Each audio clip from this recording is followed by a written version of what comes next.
Obrigado, Leonor, por me apresentar. Eu sou o Alexandre Carvalho, sou diretor para a integração no CPR. Hum, Cheguei ao CPR por volta de 2015, 2016, enquanto estagiário, e estive muito ligado sempre ao departamento de integração do CPR.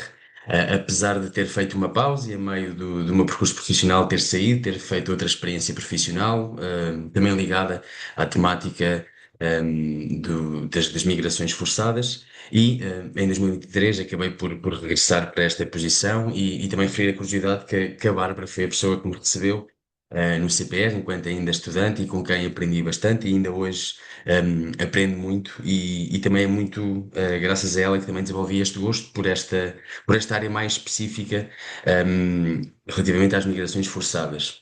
Eu gostava também, antes de avançar com a minha apresentação, um, forçar o meu agradecimento também à comunidade docente e aos professores e ao papel que a educação e a escola têm e assumem cada vez mais nos dias de hoje, porque de facto é através da escola que vamos formar os nossos jovens e os cidadãos da manhã e que na verdade que vamos moldar a sociedade para os valores que nós achamos serem os justos e os indicados em termos de solidariedade, interculturalidade e como a Bárbara reforçou muito a questão de aceitar a diferença e de celebrar a diferença, porque na verdade até há mais coisas em comum do que diferenças e a diferença não tem que ser algo negativo. Pronto, passando esta parte, também mencionar que do nosso lado, do lado do CPR, temos toda a disponibilidade para continuar a trabalhar com as escolas e com a FNPROF, e que é muito importante para nós, porque lá está, nós achamos que a escola é um veículo acaba por ser um veículo de integração não só dos alunos estrangeiros, mas também das suas famílias, porque a escola acaba por pôr em contacto estas famílias com outras famílias, com outros pais, e até só pode ser positivo porque permite que estas famílias, que estes pais possam reforçar, aumentar as suas redes de contactos, as suas redes sociais, digamos assim, e conseguirem ter mais apoio e estarem mais bem preparadas e estarem mais seguras daquilo que têm que fazer e que têm que cumprir num país diferente, daquele que é o seu país de origem. Então, o meu tema está muito focado nos mitos e nos preconceitos que vão circulando pela sociedade, pelos mídia, e muitos deles são, infelizmente, muito antigos e continuam-se a repetir, hum, até os dias de hoje, e entretanto também vão surgindo novos. Então vou começar aqui a partilhar a minha apresentação. Referir ainda que, pronto, que eu creio que não vou ultrapassar o tempo, estou confiante nesse sentido e que, na verdade, o que eu gosto mesmo é do debate e que me exponham casos práticos e que possamos falar de experiências reais e concretas que acontecem nas vossas escolas, e creio que teremos tempo para tudo, espero. Então, aqui está só umas breves citações daquilo que nós, ao longo dos anos no CPR e na sociedade em geral, nos acostumamos a ouvir, e alguns destes mitos que aqui estão, que eu vou tentar desconstruir mais à frente. Mas lá está. Referir que nos dias de hoje, com a inteligência artificial, com o surgimento das fake news, a disseminação das mesmas através da inteligência artificial, das redes sociais, de alguns grupos de mídia pouco recomendáveis ou, digamos, pouco imparciais, a verdade é que a difusão destes mitos e destes preconceitos acontece a uma escala muito maior, e disseminam-se de uma forma muito mais rápida. E uma das coisas que eu também, e creio que iremos falar disto ao longo do módulo, mas é que estes mitos e estes preconceitos não existem apenas em Portugal. Nas sociedades pronto, que têm o hábito de acolher pessoas migrantes, pessoas refugiadas, estes mitos repetem-se muito, com muita frequência. E felizmente, existem várias fontes oficiais e mesmo de meios de comunicação social mais fiáveis, que se baseiam em factos, e em informação fiável. Felizmente existe muita informação que nos permite desmistificar estes mitos e é isso, ou seja, no final também, não sei se a apresentação será partilhada convosco, mas terei todo o gosto depois em partilhar os meus slides e mesmo as fontes que estão aqui enunciadas e que poderão consultar e comprovar vocês mesmos que não é invenção da CPR. Então, o primeiro mito que eu gostava de abordar é o da a grande substituição que está em curso, que é um mito que tem sido muito veiculado essencialmente por partidos ou forças ou grupos de extrema-direita, que referem que estamos a ser invadidos por imigrantes e por refugiados que vejam lá que até assim que obtiverem nacionalidade vão votar num partido específico e é por isso que quando esse partido está no governo, a questão da naturalização ou da nacionalidade e dos pedidos de nacionalidade, o verdadeiro objetivo desse partido ou desse governo é conseguir garantir mais votos à custa destes imigrantes. Não é verdade esta questão, porque se formos ver mesmo estatísticas europeias, um, os imigrantes, ao nível da população total da União Europeia, representam apenas 10% dos cidadãos e os refugiados representam apenas 0,02% da população total da União Europeia. Como poderão ver, pois, estão aqui as fontes em baixo, mas de facto este mito que se está a criar, que estamos a ser invadidos, não é verdade. E irei também ligar isso com outro mito que estará mais à frente, mas que tem muito a ver também com o facto de a grande maioria dos refugiados, por exemplo, e dos requerentes de proteção internacional, muitas das vezes estão concentrados nos países limítrofes porque ainda não tiveram a oportunidade, seja financeira, seja outro motivo, de conseguirem afastar-se mais do território, porque a verdade é que só lá está, as pessoas que têm maior capacidade económica, seja ao nível dos migrantes, seja ao nível dos refugiados, é que conseguem, de facto, financiar às vezes as viagens ou as fugas que têm que realizar. E essas fugas, por norma, por exemplo, ao nível dos refugiados, são feitas através de meios nada recomendados e as viagens, os traficantes, digamos assim, porque não podem ter outro nome, cobram valores muito, muito altos. E logo aí acaba por ser um filtro que é feito, digamos assim, e muitas das pessoas estão, lá está, concentradas nos países limítrofes, e é aí onde existe uma grande pressão, muitas das vezes, nos países que estão à volta dos países que estão em conflito, ou onde existe algum tipo de perseguição a um determinado grupo social ou religioso. Hum, Lá está. O mito seguinte, este mito de que existe uma crise de refugiados na Europa, então foi também muito badalado nos anos de 2015 e 2016, após o conflito sírio ter tido início, e de facto houve uma grande movimentação de refugiados sírios, mas a verdade é que a grande maioria destes refugiados, lá está, deslocaram-se para os países vizinhos, para o Líbano, para a Jordânia, e aí de facto existe uma grande pressão, e não são só apenas as razões financeiras, são também razões de esperança de que o conflito irá terminar relativamente cedo, que é temporário, e as pessoas, acima de tudo, e ao nível dos refugiados, claro que procuram a segurança, mas o grande objetivo ou a grande vontade deles é poder um dia retornar ao seu país, às suas raízes, de forma segura, poderem voltar às suas famílias, aos seus amigos, tal como nós, por exemplo, quando emigramos, gostamos muito de voltar ao nosso país, estar com as pessoas que nós conhecemos e estarmos em casa.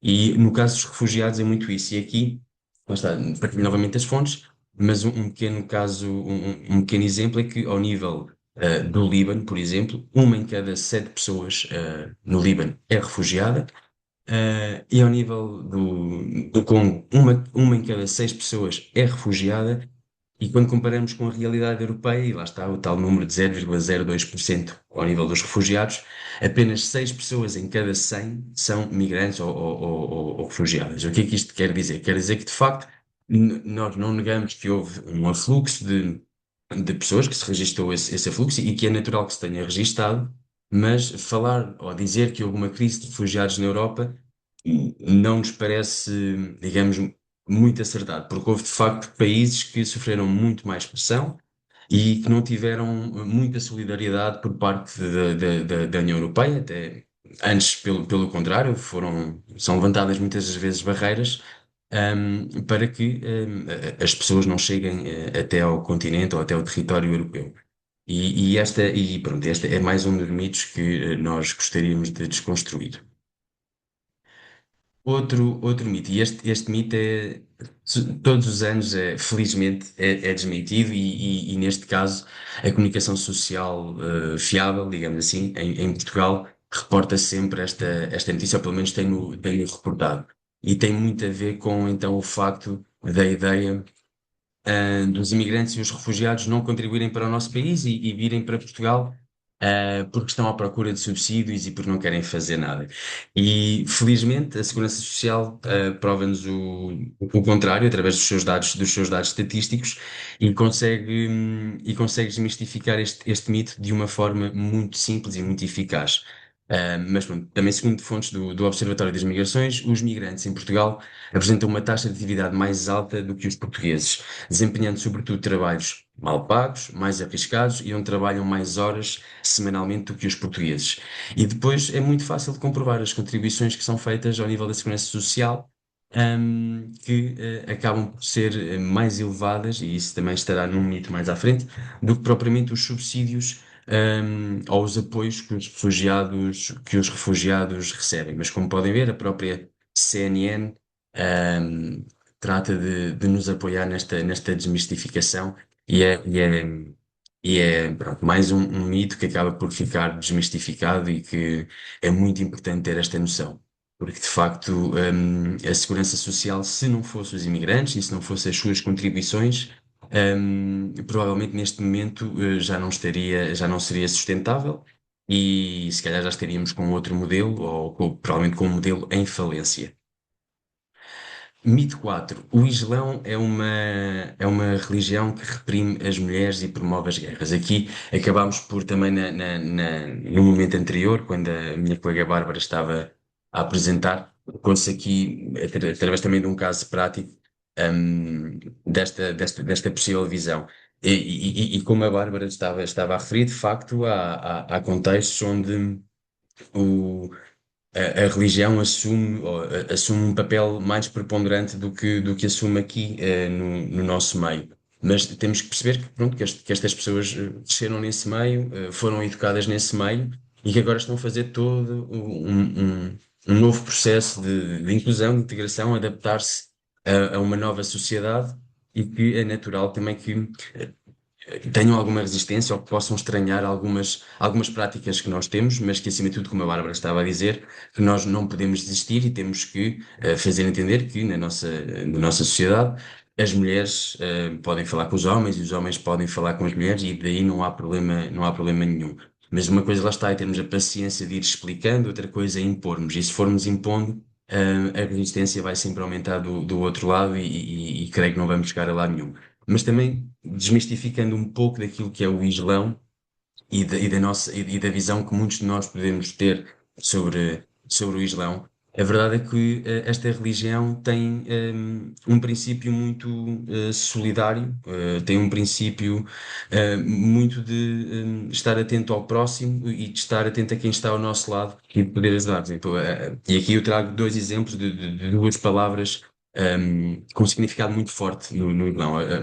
A palavra jihad, na verdade, eu acredito que para muitos possa ser uma palavra associada ou ter um lado mais negativo, mas a verdade é que o significado da palavra jihad é fazer algo com afinco, dar o melhor de si, fazer o melhor pelos outros. E este acaba por ser um princípio que, para mim, é algo que devia ser aplicado a todos nós, independentemente do Islão ou de outra religião que nós possamos professar. mas a verdade é que se nós fizermos e dermos o melhor de nós e fizermos as coisas com afinco e estivermos cientes daquilo que nós vamos fazer que vai impactar os outros e que queremos então que ter o melhor impacto junto de quem nos rodeia, esta palavra para mim faz todo o sentido. E depois o zakat. O zakat é algo também que é uma prática que a mim me diz muito e que lá está, que eu acho muito, muito admirável. E o zakat é um dos 5 pilares do Islão e que basicamente refere à obrigação moral de que quem tem mais deve dividir com quem tem menos, ou seja, este princípio mais altruísta, este princípio mais altruísta de garantir que existe uma solidariedade entre todos nós e que apesar de haver quem se calhar tenha tido acesso a mais vantagens ou que possa estar numa situação melhor, tem a obrigação ou o dever de olhar por quem o rodeia e de tentar partilhar e ajudar as pessoas que compõem a sua sociedade. Porque a verdade é essa. Se nós até podemos ter as melhores coisas, os melhores bens, termos muito dinheiro, termos muita educação, mas se a sociedade onde estamos inseridos estiver em constante conflito, em constante, hum, digamos, em constante conflito, e se não houver segurança, e se não houver, digamos, amizade e fraternidade, a verdade é que não nos vale muito termos tudo aquilo que nós queremos ter, porque nunca vamos estar seguros, nunca vamos estar realmente bem connosco próprios, porque uma sociedade individualista não me parece que seja aquilo que nós procuramos e que devemos, e para onde devemos caminhar. O mito 5: os muçulmanos são forçados a fazer o Ramadão. Ora, não é verdade. Aqui partilhar algumas curiosidades. Pronto, o Ramadão é de facto o nono mês do calendário islâmico. É um mês de restrição, de facto, mas não se aplica a todos os muçulmanos, ou seja, crianças, pessoas grávidas, idosos e pessoas doentes não devem observar o jejum durante o mês do Ramadão. Poderão, se calhar, cumprir com outras práticas, mas a questão do jejum não se aplica de forma imperativa a este grupo de pessoas e há esta atenção. Só que, pronto, o Ramadão acaba por ser um mês importante e um mês que, para quem professa a religião muçulmana, é algo que é muito, muito importante e que as pessoas ligam muito. E a questão do jejum está muito associada, de facto, mas não é obrigatório. E existem, de facto, aqui exceções, felizmente, não é? Para alguns destes grupos. Mas é isso, nada é imposto. Um, um pouco também no seguimento do que a Bárbara foi partilhando no primeiro momento. Para nós é natural que seja uma tradição ou um costume diferente e do qual nós sabemos pouco ou sabemos muito a questão do jejum, mas o Ramadão é muito mais do que a questão do jejum e não devemos ter pejo em abordar a nossa curiosidade e fazer perguntas a quem pratica o Ramadão, a quem professa a fé muçulmana, porque lá está, nada como perguntar para desmistificar. E se calhar coisas na nossa cabeça assumem um tamanho ou uma centralidade incrível, na verdade não tem razão de o ser. E finalmente, se encontrarem ou se cruzarem com alguém que está a fazer o Ramadão, podem desejar um feliz Ramadão ou então Ramadan Karim. Certamente vão receber também uma salutação do outro lado e a pessoa vai ficar também mais feliz e sensibilizada pelo facto de nos lembrarmos que aquela pessoa em concreto está numa fase importante da sua religião, a celebrar o Ramadão.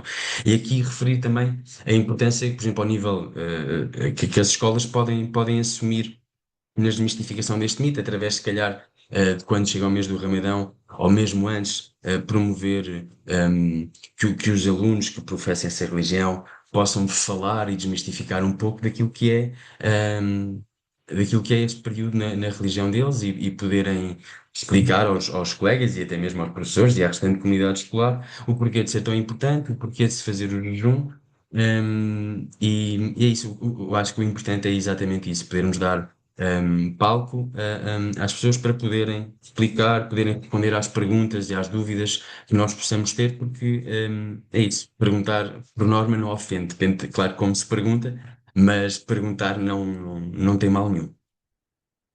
Um, o mito 6. a questão de não é urgente, o conflito já acabou, estas pessoas não precisam assim tanto de ajuda. Lá está, infelizmente também não é verdade. E agora, e como um exemplo prático, até podemos dar agora o caso da Síria, que é um exemplo recente. Então, pronto, certamente saberão, desde 2015, 2016, instalou-se um conflito interno e que provocou a deslocação de milhões de pessoas, essencialmente para os países limítrofes, como vos disse, mas também houve uma vaga que atingiu a União Europeia. A União Europeia e os países, pronto, os países vizinhos acabaram por conceder proteção internacional, conceder o estatuto de refugiado a muitas destas pessoas, mas agora, como devem ter acompanhado nas notícias, ao longo, entre o último ano, o Bashar al-Assad foi deposto, já não está no país. Existe uma nova liderança, e esta nova liderança diz que, pronto, que quer que, ou diz que é seguro para todos os sírios regressarem ao país, mas a verdade é que nós sabemos que não é bem assim, porque muitas das vezes, apesar de o líder ou a pessoa, o ditador que está à frente do país poder ter sido posto, a verdade é que ainda existe nos momentos após se registar tal evento, ainda existe a subsistência de muitos grupos armados, de muitas fações que estavam ligadas ao anterior regime e que, por meios mais militares, ou menos militares, através também de propaganda, continuam a conseguir exercer algum tipo de pressão, de perseguição. hum, a pessoas que tiveram que fugir inicialmente. Ou seja, mesmo quando supostamente ou aparentemente o conflito se resolveu, digamos se calhar de uma forma diplomática ou de uma forma pública, a verdade é que no território, na realidade, hum, até que a normalidade, digamos assim, se possa voltar a estabelecer, não é imediato. É algo que leva o seu tempo e às vezes nunca se chega a estabelecer um sistema, um regime autoritário é simplesmente substituído por outro de outra facção que vai iniciar perseguições a outra facção da população, digamos assim. Ou seja, como poderão ver aqui neste mapa que nós partilhamos, existem de facto algumas democracias plenas, mas elas estão em minoria. Existem muitas democracias com falhas, onde também não é seguro para determinados grupos de pessoas viver e daí pedirem asilo ou proteção internacional. Existem regimes híbridos, existem ainda muitos regimes autoritários, para além dos conflitos armados, ao qual que também podemos acrescentar, e eventualmente agora também as questões dos desastres naturais, das catástrofes climáticas, que são mais um fator adicional de pressão e que acabam por obrigar as populações a movimentar-se, seja por falta de água, ou seja por um conflito que foi disputado, por exemplo, porque se disputou um território porque havia falta de água. Ou seja, todas as questões acabam por estar interligadas e às vezes quando nós imaginamos que, ok, no papel houve um cessar-fogo ou foi assinado um tratado de paz ou algo do género, a verdade é que no terreno, a realidade não se restabelece assim imediatamente e de forma tão fácil. Às vezes pode demorar anos ou pode nunca até se restabelecer. E é importante também ter esta noção. Pronto. Mito 7. Os refugiados fazem viagens perigosas, porque querem. Eu aqui pronto, vou ler um pouco do que aqui está. Isto é um testemunho, de alguém que já foi apoiado pelo CPR. Então, antes de decidirmos fugir, tínhamos muitas dúvidas. Sair para onde? E se a guerra estiver a acabar? Mas sabíamos que se ficássemos seríamos mortos ou ficaríamos doentes. Andámos 6 horas a pé durante a noite para chegar à Turquia.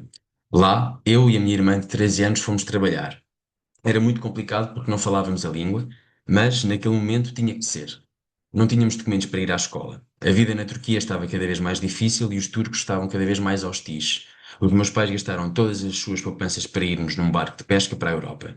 O barco estava cheio e não conseguia afastar os joelhos do peito. Havia mais de 300 pessoas atoladas no casco do barco e ao quarto dia outro barco aproximou-se e os traficantes mandaram todos subir.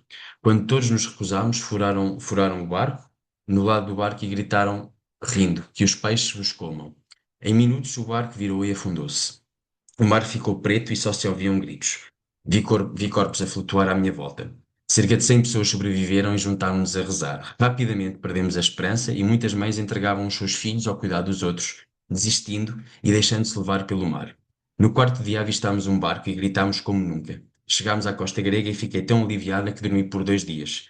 Ficámos num campo de refugiados, estávamos vivos e longe da guerra, mas sobreviver era mais uma batalha. E pronto, como este, infelizmente existem muitos mais relatos, e, de facto, hum, este é um dos mitos que a mim me faz mais impressão desmistificar, porque existem já vários documentários, vários filmes, e as notícias vão nos fazendo chegar, lá está, infelizmente, muitas mortes que vão acontecendo, e a verdade é que nós. Nem sabemos, se calhar, de metade das mortes ou das pessoas que vão desaparecendo só na travessia do Mediterrâneo, por exemplo. E dizer que estas pessoas fazem viagens perigosas porque querem não corresponde toda a realidade, porque ninguém, eu ainda não tenho filhos, mas um, tenho a certeza que nenhum pai ou nenhuma mãe iria obrigar ou sujeitar o seu filho a fazer uma viagem destas, a não ser que o perigo que já enfrenta já seja muito maior. Ou seja, e referir que há muitas pessoas que nem sequer conseguem fazer a viagem, nomeadamente, por exemplo, os deslocados internos, que são pessoas que, lá está, por motivos vários, poderão não ter capacidade financeira, poderão ter, lá está, incapacidades físicas que não lhes permitam sequer sair de um território que está em conflito, e desses muitas vezes nem sequer temos noção, nem sequer estão no nosso radar, e quem consegue de facto sair. Não escolhe estas rotas porque quer, porque de facto, se pudesse escolher rotas seguras, fazia-o. E aqui a responsabilidade também é muito dos Estados, é muito a União Europeia que acaba por patrocinar medidas em Estados como, por exemplo, a Turquia e o Líbano, um, basicamente patrocinando regimes, dando-lhes dinheiro para que mantenham as pessoas dentro das suas fronteiras, e empurrando então as pessoas para situações de desespero. E pronto, este mito espero que tenha sido desmistificado, e que possam compreender que, de facto, toda esta viagem, que é super traumatizante e que acabará por acompanhar estas pessoas para o resto da sua vida, é algo que é marcante, e que ninguém se sujeita a isto porque quer. Mito 8. Os refugiados só vêm para receber subsídios. Aqui também vou partilhar,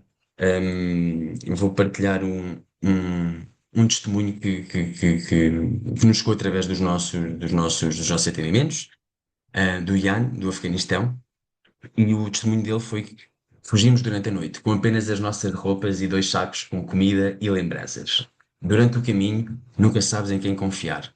As outras pessoas e a polícia podem ser uma ameaça. Tínhamos que estar calados e a correr. Calar e correr. Pois podíamos ser mortos se nos apanhassem. Tinha muito medo pela minha mulher e filhos, e vim sempre com a mais pequena nos meus braços. Não queríamos ficar num campo de refugiados, por isso fomos mais para norte. Conseguimos ir escondidos numa carrinha com mercadorias e pagámos muitas vezes para atravessarmos as fronteiras. As minhas filhas estavam muito tristes e cansadas, queriam voltar, mas tínhamos que continuar. Conseguimos chegar à Turquia e por momentos sentimos paz. Fiquei tão feliz. Mas durante 3 anos parecia que estávamos a morrer lentamente. Não sabíamos a língua, não conseguíamos trabalho, as meninas não iam à escola. Às vezes pensava em voltar, mas depois lembrava-me de todo o horror e do medo de perder aqueles que mais amo. Sofremos muito, mas agora eu não conseguia fazer nada para mudar a situação. Então, relativamente a esta questão dos subsídios. Ehm, Primeiro, é um mito, porque ao nível, seja ao nível nacional, aqui em Portugal, como também em muitos outros países europeus, é de facto verdade que existem, ou que estão previstos apoios para os requerentes de asilo, mas os valores são muito baixos.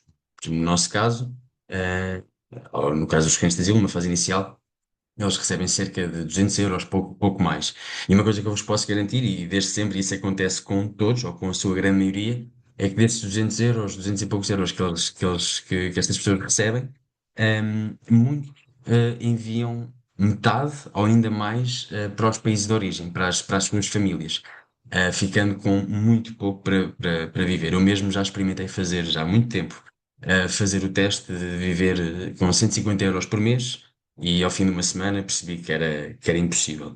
Isto para vos dizer que, se esta fosse a razão, ou seja, se os refugiados e os imigrantes estivessem a vir para Portugal para receber subsídios, Primeiro, certamente que o número ao nível dos requerentes de proteção internacional e de refugiados seria muito mais elevado do que aquele que nós registramos. Por exemplo, ao nível dos requerentes de asilo, Portugal registra uma média nos últimos 3 4 anos de cerca de 2.000 pedidos de asilo por ano, o que comparado com outras realidades europeias, nomeadamente com a Espanha aqui ao lado, é um número insignificante. Mas depois também referir que cerca de 74% dos refugiados e de requerentes de proteção internacional que estão instalados em países de renda baixa média, ou seja, países que não têm capacidade ou que não oferecem apoios financeiramente muito elevados, e que cerca de 81% das decisões são negativas, ou seja, e isto é algo que se difunde. Quando a malha aperta, digamos assim, as respostas negativas, sejam elas fundadas ou infundadas, é um facto, aumentam. E quem se sujeita a fazer tal viagem, a correr tais riscos, não é certamente pela questão dos subsídios que se choca para cá, e até porque também a nossa experiência enquanto organização e, nomeadamente, enquanto Departamento de Integração, nós vemos que a grande maioria das pessoas que nos chega quer, de facto, acima de tudo, começar a trabalhar, conseguir atingir a sua autonomia financeira, eventualmente conseguir trazer para cá a sua família, mas é isso, a questão dos subsídios, até porque muitos deles percebem que o valor que está previsto no apoio será insuficiente para poderem ter uma vida digna, para poderem apoiar a sua família que não conseguiu vir com eles. E esta questão dos subsídios é de facto um mito e que não corresponde de todo à realidade. Depois, então, os imigrantes refugiados vivem de subsídios e de benefícios sociais. Pronto. Mais um mito, mais uma mentira que facilmente se propaga nas redes sociais e que lá está. Felizmente existem grupos de notícias e grupos de comunicação social que estão atentos e que não deixam essas notícias proliferar. Mas essencialmente aqui partilhar a questão de que, e eu já tinha referido há pouco, num dos meus primeiros slides, que a questão de que aquilo que os imigrantes e que os refugiados dão ao nosso país, dão à segurança social, é muito superior àquilo que recebem. E aqui, pronto, temos uma citação de um querido colega que é o Pedro Calado, alguém também muito respeitado neste domínio das migrações e que também acaba por ser citado aqui nesta fonte da RTP Notícias que partilho convosco, é que uma das coisas que ele disse foi que mesmo descontando todos os subsídios, o saldo líquido dos seus contributos para a segurança social é superior a 250 milhões de euros ano. Ou seja, este mito cai completamente por terra e felizmente que a Segurança Social tem estes dados e que os vai partilhando connosco anualmente. Porque é verdade que, de facto, alguns imigrantes, alguns refugiados, alguns requerentes de proteção internacional, numa fase inicial precisam de alguns apoios, de alguns subsídios, mas a grande maioria, e como certamente se lembrarão, no Covid foi uma altura que foi complicado para todos nós, em que muitas coisas, muitos serviços fecharam. ah, e se calhar só, na verdade, só a comunidade imigrante e só a comunidade refugiada é que esteve maioritariamente exposta ao risco. Eu falo com alguma vontade disto, porque sei que nós empregámos muitas pessoas em hospitais nesse período. A questão dos estafetas, ou seja, a verdade é que em muitos países a sociedade quase que parou por imposição, claro, mas houve coisas que não podiam parar e que só continuaram devido à persistência e à vontade que os imigrantes e que os refugiados têm de contribuir para a sociedade de acolhimento e de não serem vistos como um fardo nos países para onde foram. E pronto, e esta questão acaba por ser muito, muito, muito central, porque este é um daqueles mitos que eu sinto que já há muitos anos que se repete, e que é muito fácil de o propagar, quando também é muito fácil de o desmentir, e não consigo entender como é que ao fim de tanto tempo este mito continua por aí. Depois, os refugiados e os imigrantes são responsáveis pela criminalidade no nosso país. Ora, este é mais um dos mitos que recentemente, nos últimos anos, também muito devido lá está, à proliferação de grupos de extrema-direita e de partidos de extrema-direita que nos tentam, digamos, enfiar Lisboa pelos olhos de dentro, hum, nos tentam fazer crer, em coisas que assim não são. Primeiro, e aqui lá está, há várias fontes que nos dizem isso, de momento não é possível fazer qualquer ligação, entre imigração e criminalidade. Não há, estudos que apontem nesse sentido, não há dados que apontem nesse sentido. Depois aqui gostava de referir também, um dos nossos ministros, que é o Ministro da Administração Interna, que até há bem pouco tempo era o antigo Diretor Nacional da Polícia Judiciária, e que é alguém que tem muito esta visão, que de facto não há ligação entre a criminalidade e a imigração. É uma questão também, lá está, essas suas intervenções são públicas, são fáceis de encontrar, e que essa ligação, por enquanto, tem que ser por invenção e feita de má fé, porque não existe qualquer dado que aponte nesse sentido. Existem até alguns dados que vão apontando no sentido contrário, que tem a ver com o facto do rácio de estrangeiros reclusos, e aqui esta distinção entre estrangeiros e imigrantes é importante. E o próprio diretor da PJ, em algumas intervenções, chegou a fazer essa distinção. Muitas das vezes há estrangeiros que são apanhados na rota do crime porque estão envolvidos em algum tipo de tráfico, seja de drogas, seja de seres humanos, seja outro tipo de tráfico, que depois são apanhados no momento em que estão a praticar o crime em Portugal, mas que não estão a residir em Portugal, nem nunca residiram. E que são então estrangeiros e que estão detidos nas nossas cadeias. Mas pronto, isto é outra conversa, digamos assim, mas é facilmente, é fácil de encontrar, com uma breve pesquisa, estas declarações que são públicas do atual Ministro da Administração Interna. Mas lá está, existem rácios de estrangeiros reclusos que têm evoluído, na verdade, na razão inversa face ao aumento da população imigrante. Ou seja, há aqui alguns dados que nos permitem apontar nesse sentido, mas que de facto também não nos permitem ainda confirmar uma tendência. Para além de que, e este então é um facto que é possível observar, a criminalidade violenta em Portugal já foi mais elevada, nomeadamente no período entre 2011 e 2015, quando Portugal tinha muito menos população estrangeira.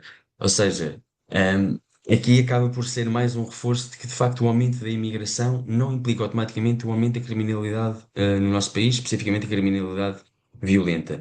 E, e pronto, e como poderão ver, abaixo partilho novamente as fontes, mas este também, felizmente, é um daqueles mitos que também é fácil de encontrar informação fidedigna, que desmente este mito, felizmente. E é muito importante também, se bem que nem todas as figuras, se calhar, do nosso governo falam desta questão como nós gostaríamos, mas a mim reconforta-me ou descansa-me um pouco que o nosso Ministro da Administração Interna e antigo Diretor Nacional da PJ tenha esta visão e, tendo a posição que tem, consiga passar esta cultura, digamos assim, sobre as instituições que tutela. O mito número 11. Os imigrantes e refugiados que vêm para cá não têm informação nenhuma. Este acaba por ser também mais um mito que não corresponde de toda a verdade, ao nível dos nossos, lá está, dos nossos centros de acolhimento e destes muitos anos, que o CPR tem de experiência.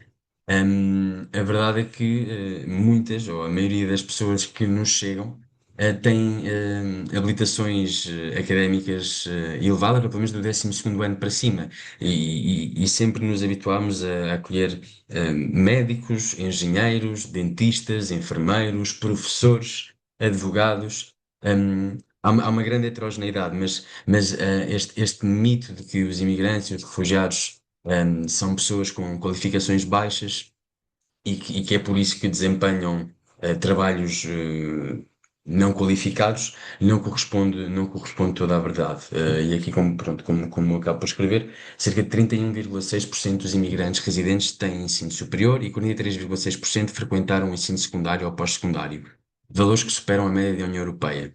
Contudo, 42,8% exercem funções abaixo das suas competências académicas, contra apenas 15,7% da população total.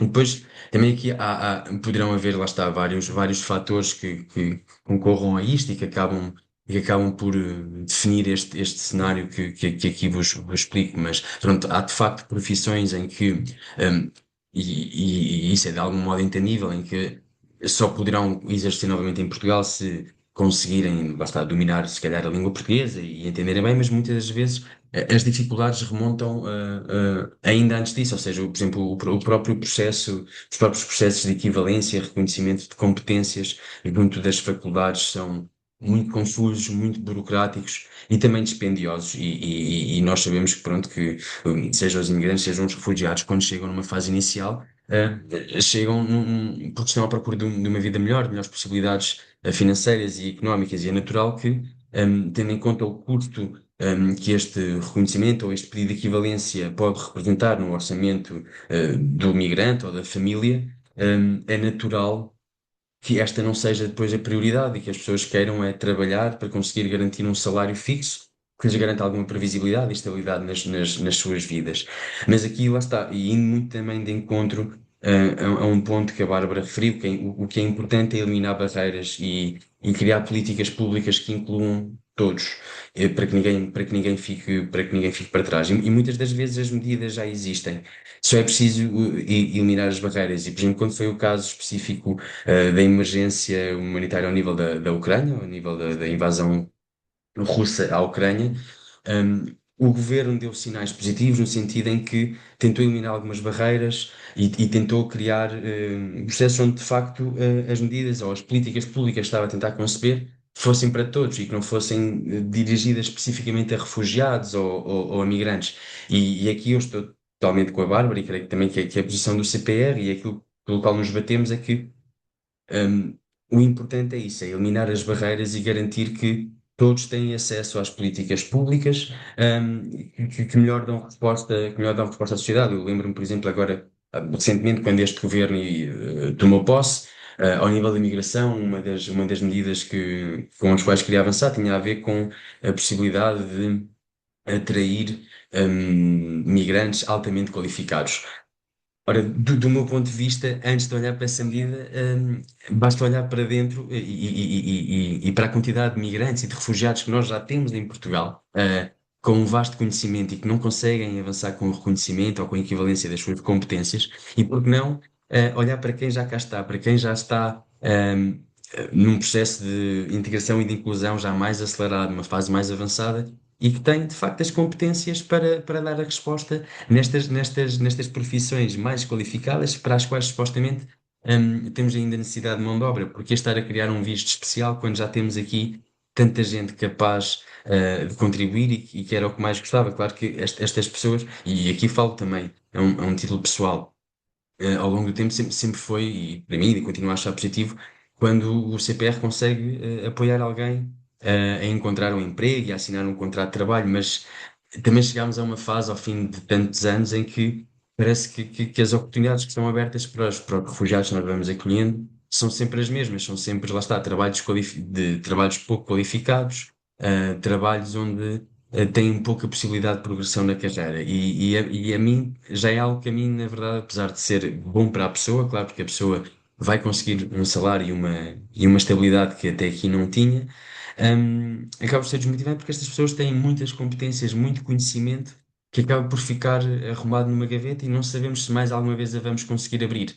E isso é algo que a mim, ao longo destes anos, me vai entristecendo, digamos assim. O mito 12. Os refugiados barra migrantes não dão reais contributos aos países onde vivem. Mais um mito que felizmente não corresponde à verdade. E aqui eu coloquei alguns desenhos, não me vou alongar sobre todos, mas são pequenos exemplos de coisas que hoje em dia assumem uma centralidade nas nossas vidas. E que todos nós usamos e que têm, de facto, são muito importantes nas nossas vidas e que às vezes, cara, nós não fazemos ideia, foram criadas por pessoas que foram refugiadas nesses países ou migrantes, por exemplo, ao nível da teoria da relatividade. Como puderam também, se calhar, reparar no final da apresentação da Bárbara, o Einstein foi um refugiado, e foi refugiado nos Estados Unidos. E, de facto, ao nível da ciência, ele foi uma pessoa importantíssima, não só para os Estados Unidos, mas como para o mundo. muito conhecimento que foi produzido pelo Einstein continua super atual nos dias de hoje. A questão da internet, se não me engano, também foi um refugiado que acabou por dar os primeiros passos e por lançar as bases para, lá está, para a internet, que é algo que todos nós hoje utilizamos e que se calhar não imaginamos a nossa vida sem internet. Os próprios repousados do Dr. Baiar, uma curiosidade, têm a participação, e tal como o nome indica também, de pessoas que não eram nacionais de Portugal, mas que na verdade desenvolveram ideias, não tiveram medo de arriscar e que com o facto de não terem medo de arriscar e de terem tido a coragem de avançar e acreditar nas suas crenças, não só acabaram por se ingrar, como acabaram por empregar, dar a possibilidade de empregar outras pessoas, se calhar nacionais, desses países, e acabaram por ter um impacto positivo, não só na vida daquele país, daquela sociedade, como na economia, como a nível mundial desenvolveram ferramentas ou conhecimento que é fundamental para os dias de hoje e que se calhar sem o qual seríamos, sem os quais se calhar seríamos sociedades bem mais atrasadas ou bem mais retrógradas do que aquilo que somos. Ou seja, os refugiados e os migrantes dão muitos contributos aos países onde vivem.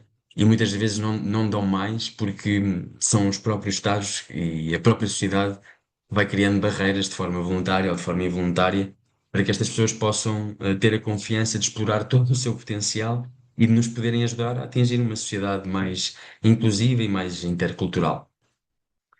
Pronto, eu cheguei ao fim dos meus slides, se calhar um pouco cedo, mas como vos disse, interessa-me muito também possamos ouvir as vossas experiências, que possamos ouvir exemplos práticos, se relacionam com alguns destes mitos, se já viram estes mitos serem abordados pelos vossos alunos e como é que reagiram, se tentaram ou não desmistificar e qual é que foi a reação que tiveram.